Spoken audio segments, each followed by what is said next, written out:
Hey, good morning, everybody. I hope you had a good weekend. I'm going to show you how to add this simple first person character controller so that your character can kind of walk around the scene. So, as you build the gallery, the idea is that this will be kind of like a playable game that you can export and kind of show um, people the scene. They can play it on their own computers or on their phones. So, I'm going to show you how to go through that process. So, the first thing that I did is I added, you can see right here, I added this capsule. And so this capsule right here is essentially my character. I'm going to use a first person character. So that camera you can see right here when I look, I can't see the character's body or anything. So I just have this view from the camera. And the way that I did this is I added a capsule. So when I went here, I hit this plus sign, I did 3D object, I found a capsule. Now, one of the things, and I'll just add one really quick so you can see this process.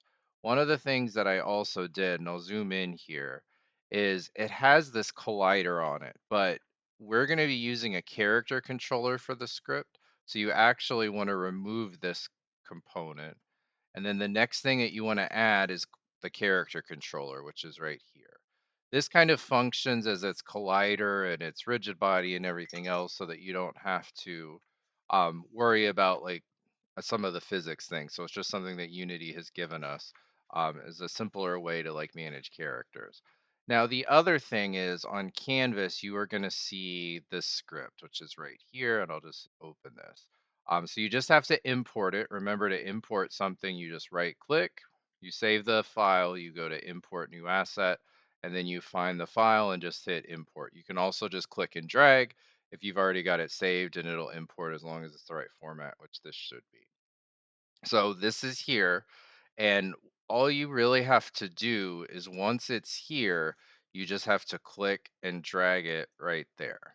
All right, and then you've got a character controller. Now, because I already have one that's kind of doing the same thing, I am going to delete this. But the one part that you may want to kind of be aware of is when you first load the script, you can see that this is my playable character. I have my character controller here, and I've attached my first person script. I can change these values. Like if I'm using the movement and it's not to my liking, I can go in here and change it. This is what's known as a public variable, and it will work. Few quick things. One of them is you'll see that I've made the camera a child object of the capsule. And you can see like here's my capsule right here, and then here's my camera. I put it at zero point 0.9, so it's kind of like on the y-axis because it's kind of like eye level. And then the other thing that you might see is it might say you have to use a different input system based on the script.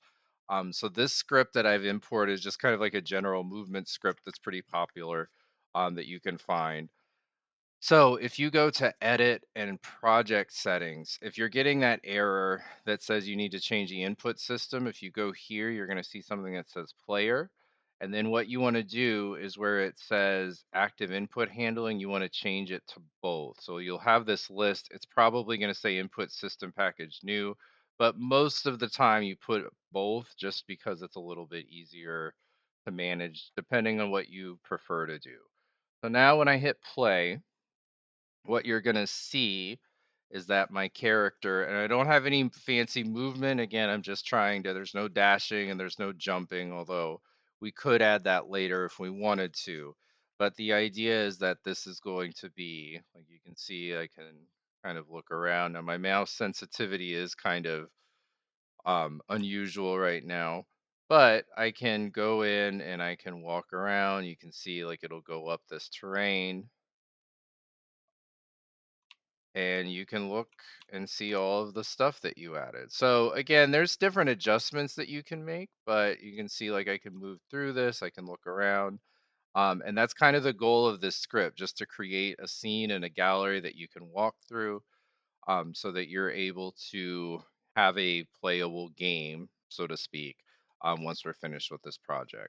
So I hope this helps. It is kind of a cool thing once you get the playable version because then you can start designing the scene around the camera and some of the movement.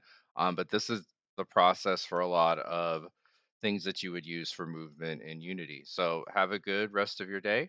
and I'll see you with the next video.